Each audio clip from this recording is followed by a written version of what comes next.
I want to talk about the mechanics of picking, how to hold the pick, how to move it, angles, that kind of stuff. I hope it will help you get the sound that you want out of your picking.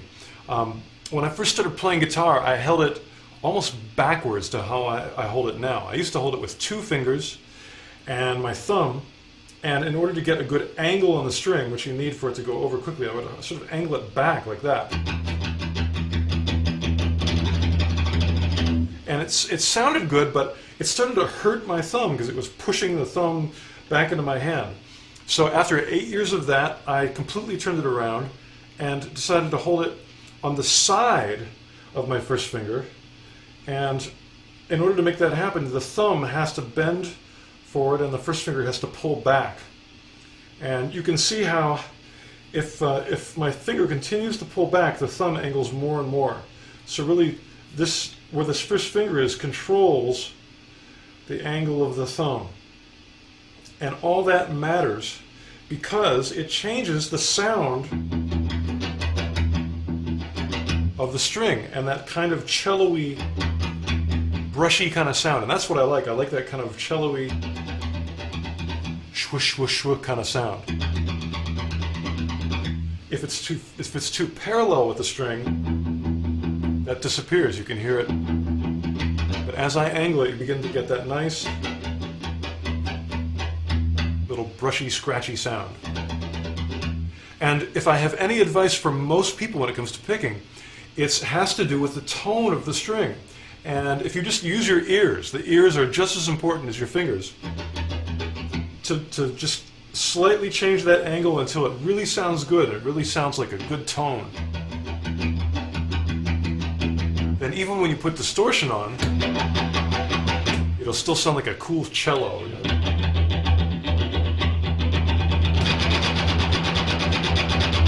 Obviously I'm not picking hard, but with a lot of distortion, if you pick hard, it just gets messy. And we want this to be nice and clean and controlled. The next thing is to be able to control your accents. You know, be able to hit hard or even hit a harmonic, a pick harmonic, once in a while. To give you an example, you might want to hit where the snare hits in a rock, you know, heavy metal double bass drum beat that's going like ticka ticka ticka ticka ticka ticka ticka ticka. And I'm trying to accent where that snare drum would be.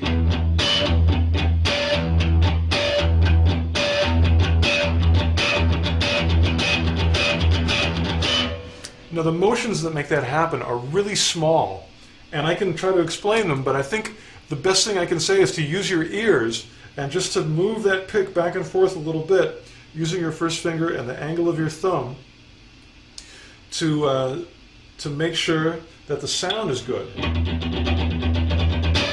And then I'm using a little bigger motion to get that nice pick harmonic. You can try other strings. That is a lot more aggression than just the notes by themselves unaccented. That still sounds good, but I like when you can accent with the snare and go taka taka taka taka. That's when your head starts moving. Now I'm just doing open strings now. Obviously you can throw in more complex things with the left hand. You know.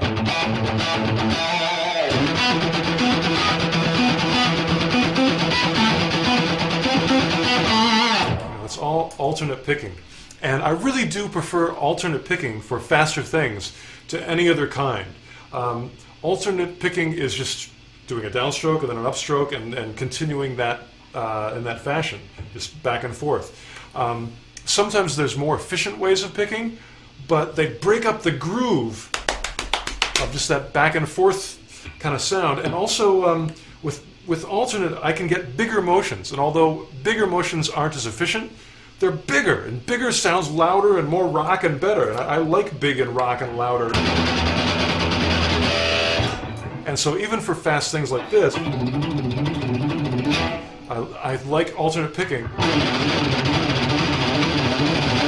Let me slow that down real quick because it's a really good picking exercise if you haven't worked on a lot of this before. The key to life here is that the high E is an upstroke. And then the next string is a down. And every time you come down and hit that high E, it's going to be an up. Up, up, up. And again, as you do this, of course you want to be able to make it faster, but also really listen to what the tone of the strings are doing. You can listen as I slightly change the angle to how the sound changes.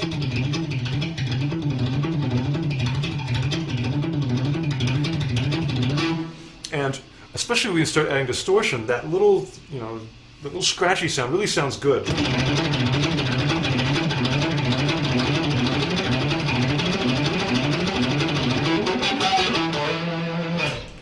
Also, please, don't do what a lot of beginners do, which is to just make your left hand do something that is slower than the right hand. I really want you to sync up the hands and don't cheat and play 3 notes and pick really fast.